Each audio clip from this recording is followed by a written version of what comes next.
Welcome to my channel GIC. Subscribe for daily IELTS listening test. Now look at Part 1.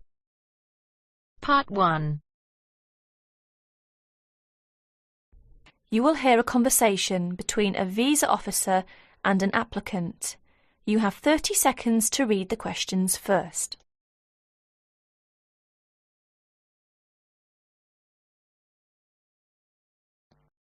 First, you have some time to look at questions 1 to 5.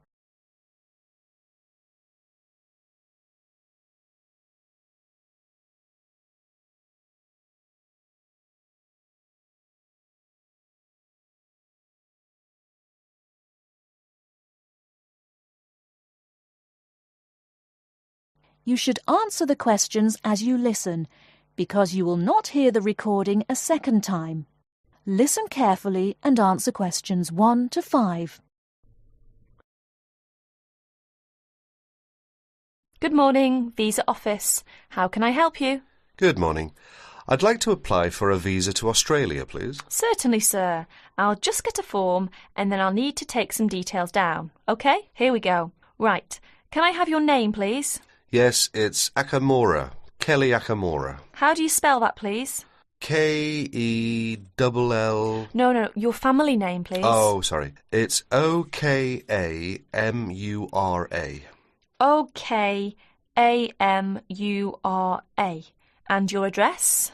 Apartment 106, Kingston Street, Hawaii. Kingston Street, Hawaii. Yes, that's correct. So you're an American? Actually, I was born in Japan, but moved to Hawaii 6 years ago. And can I have your age, please, Mr. Okamura? I'm 32. Are you married? Yes, I am. My wife's Chinese. And will your wife accompany you to Australia? Yes, she will. Before you hear the rest of the conversation, you have some time to look at questions 6 to 10.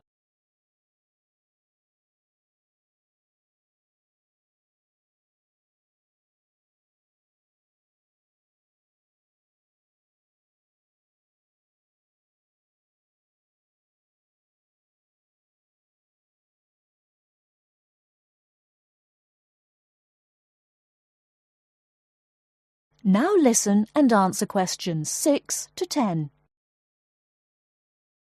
And will your wife accompany you to Australia? Yes, she will. In fact, that's the reason we want to go. Her sister lives in Sydney. And do you have any relatives living in Australia? I used to have an uncle, but he died several years ago. Now there's only my sister-in-law and my wife's cousin. So the purpose of your trip is to visit your wife's relatives, am I correct? Well, not exactly. Mainly because I have my own training company and I will be looking for business opportunities. Although I do want to do some travelling as well. You know, see some of the sights, that sort of thing. Although I don't intend to work in Australia. And your wife? What will she be doing? She'll be studying English. She wants a student visa. And how long do you plan to stay? About 1 year, I guess. Well, I'm afraid a standard tourist visa is only valid for 30 days, although in your case, we can issue you with a business visa. Business visas last for 6 months, but you will be able to renew it. We can give your wife a 12-month visa, though. 6 months is okay, so what do I need to do now? Come along to the office any time during weekdays, but it must be office hours. We close at 5:30. And bring along 2 passport-sized photos, and your passport, of course. Your wife will also need 2 photos, so that's 4 passport-sized photos in total. Okay, thank you for your help. Bye. Bye. That is the end of Part 1. You now have half a minute to check your answers.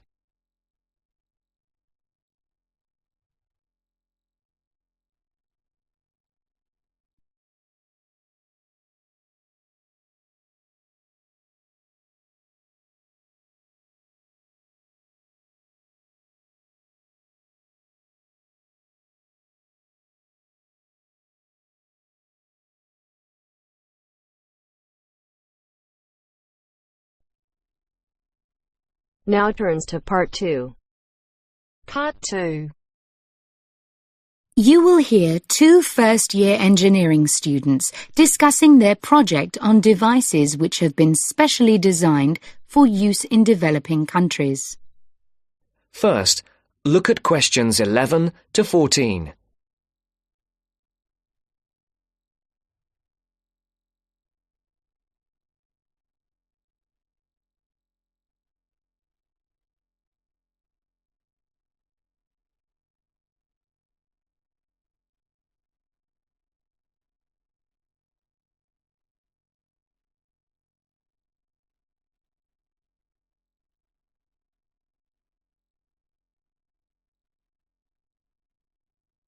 Listen carefully and decide which 4 planned developments are mentioned. Hi, Aileen. Thanks for coming. No problem. We've got our presentation coming up on Tuesday, so we need to get everything prepared now. Yeah, so we're agreed that we're going to concentrate on these 2 devices which have particularly helped people in developing countries. Yes, and we'll present the information in the form of a table, so it'll be really clear for non-specialists.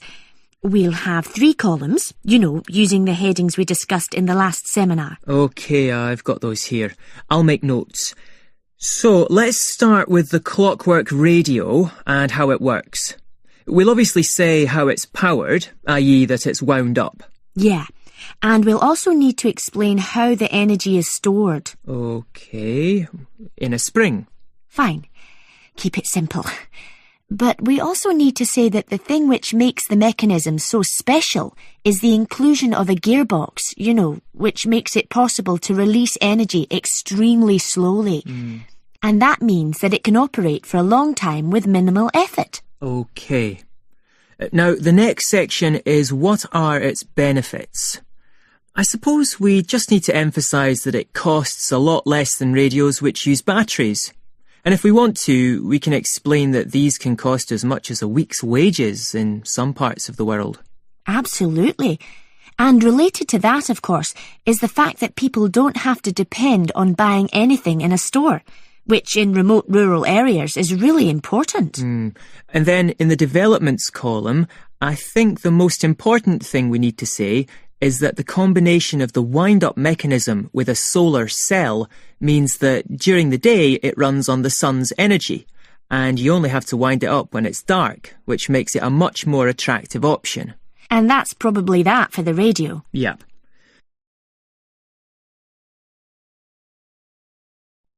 Before the broadcast continues, look at questions 15 to 20.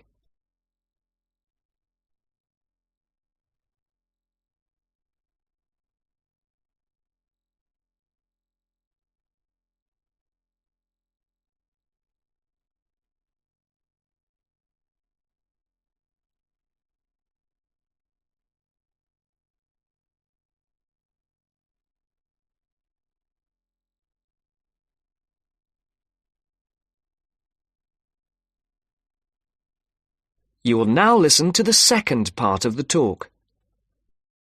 So we'll then move on to the solar box cooker.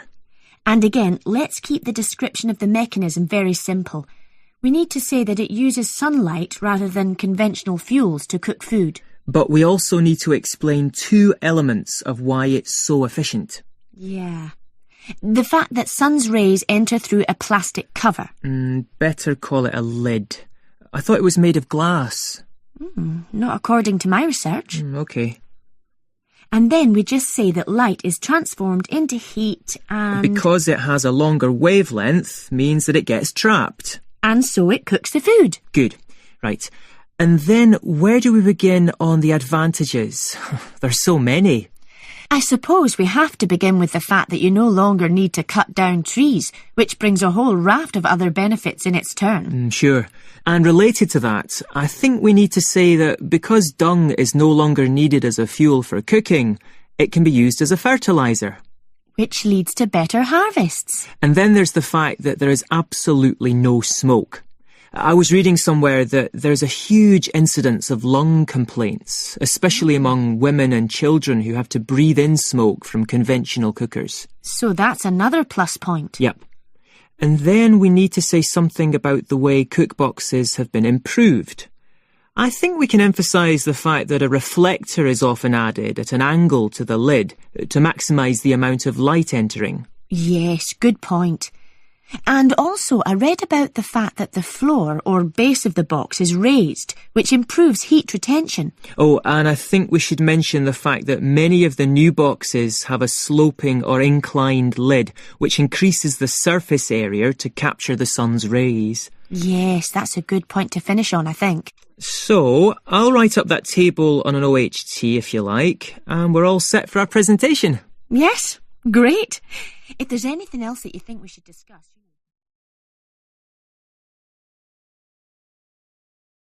That is the end of part 2. You now have half a minute to check your answers.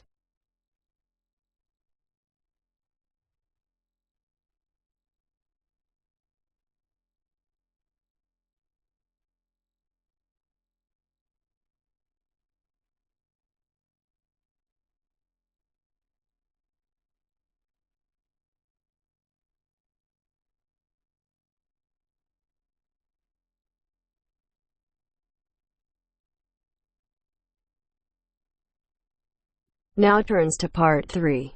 Part 3. Listen to somebody giving a talk about how setting goals can help you achieve more. First, you have some time to look at questions 21 to 24.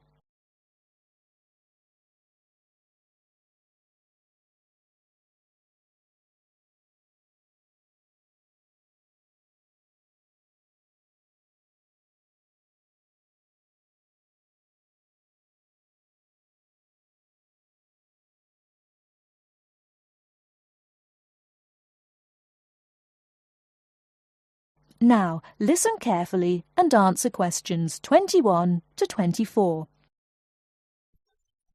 Good evening, everyone. It's good to see that so many people managed to make it. An achievement in itself when I'm sure you're all so busy. This evening, I'm going to talk with you about setting goals and how setting goals can help you understand what you really want to achieve. First, though, I'd like to start by saying what I think achievement actually means. I think some people think it's simply about being successful in a job or making money, but it certainly doesn't have to mean that. Achievement is simply accomplishing goals that you set for yourself, doing what you plan to do, and people might plan to do all sorts of different things. Achievement is about realizing your dreams. I would also like to say that to achieve, you must have belief. Belief that you can do whatever it is you want to do. There is more to achievement than simply wanting to do something. Anyone can say that they want something, but actually getting it is not so easy. To get it, you must believe that it is yours. Not having belief is the main reason that so many people do not achieve. If you really want something, you must talk and act like you already have it. Then you have belief, and then you will achieve. So, goal setting. Goal setting is about imagining the future and then turning the dream into a reality. Setting goals helps you to be clear about what you really want and helps you concentrate on getting what you want. Setting goals will help you see what is stopping you from knowing what's important. And because achieving goals makes you feel good, you will be more confident and succeed more easily. Goal setting is something that all achievers do, whether they are high flyers in business or successful athletes. It is important that you set both long-term and short-term goals. First, you need to have an idea of what you want from life. I call this the big picture. Then you break this down into a number of smaller goals that you need to achieve in order to achieve the overall goal. As I say, the first step is to see the big picture. Think about what you want in the next 15 or 20 years. Doing this will influence all the smaller goals that you set yourself. Before you hear the rest of the talk, you have some time to look at questions 25 to 30.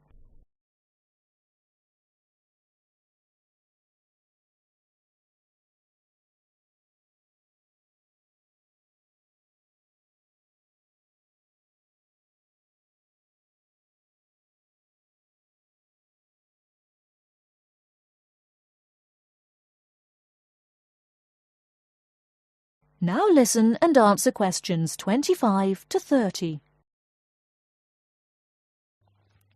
You need to think carefully about different areas of your life and how they influence each other. You should identify the important areas of your life and try to set goals in each of those areas.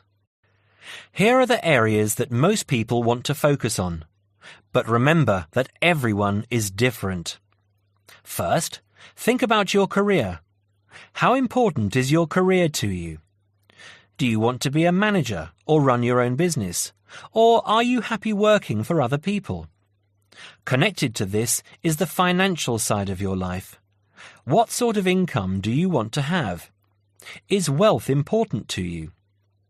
You need to think about long-term relationships. At what age do you hope to be married? Do you want to have children? How much time do you want to spend with the people you love? You need to think about your health and how that could change what you can achieve. How will you stay healthy as you get older? Do you do anything that is not good for your health? And how will you try to do those things less or stop doing them completely? Finally, you need to think about your free time, your hobbies and interests. How much time do you want to have to do what you really enjoy?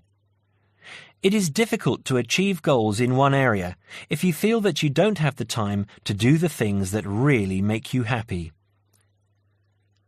Now, when you have this overall picture, try to set yourself one goal for each area. Make sure the goals are what you really want and not what you think other people want from you. Of course, in life, it is important to make the people around you happy, but you must focus on what you want. Now, I will go on to talk about how to break your lifetime plan down into short-term goals. But first, does anyone have any questions about what I've said so far? That is the end of part 3. You now have half a minute to check your answers.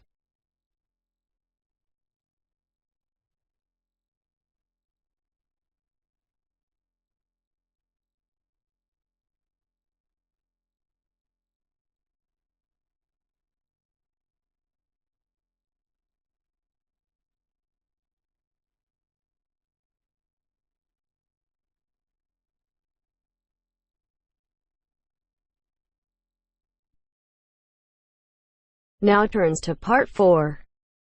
Part 4. You will hear part of a presentation by a second-year environmental studies student on research into edible vaccines. First, you have some time to look at questions 31 to 40.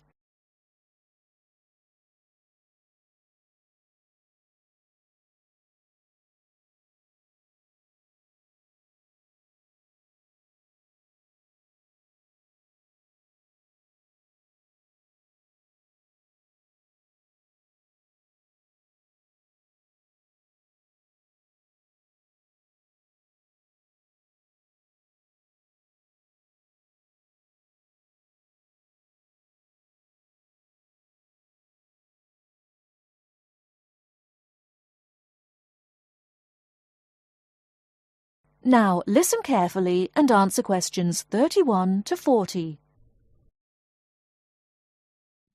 I've chosen to give my seminar presentation on a very interesting piece of appropriate technology designed to prevent sheep and goats from contracting a particularly virulent disease called goat's plague, which is a big problem across large parts of Africa, the Middle East and South Asia. The Indian Institute of Science in Bangalore has been working to produce genetically modified peanut plants to deliver an edible vaccine, in other words, vaccine which is given through the medium of food. In this case, it is given through genetically modified peanut leaves, which are often used as animal fodder in India. Why is edible vaccine considered much better suited to the local conditions and needs than ordinary vaccines injected by needles? Well, firstly, injected versions are very expensive to produce, whereas edible ones are cheap, which must surely be one of the most important plus factors when choosing a mode of delivery. Secondly, a big drawback with injected vaccines is that they easily perish when they are not kept cool. By contrast, there are far fewer problems with storing edible vaccines. They can last a long time outside a fridge. You can imagine that in remote rural areas, that is an enormous benefit. Another advantage is, because this edible vaccine only contains one viral protein, it allows vets easily to pick out which animals are infected. It's apparently a common problem with injected vaccine that vets can't distinguish between sick and vaccinated animals. However, edible vaccines do have their drawbacks. The major problem is ensuring that exactly the right dose is delivered. The amounts of vaccine which develop in a given genetically modified plant differ significantly depending on the growing conditions. Obviously, too little of the protein might leave certain animals insufficiently protected. And there is also another shortcoming related to the issue of dosage of these vaccines. 99% of the protein actually perishes in the sheep or goat's stomach. We therefore cannot be sure just how much is getting through and working to protect the animal. These negative aspects really have to be addressed to ensure that animals receive maximum benefit.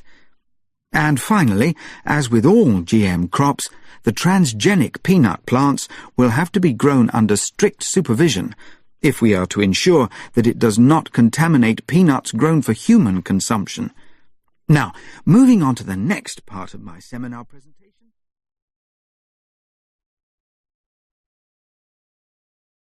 That is the end of part 4. You now have half a minute to check your answers.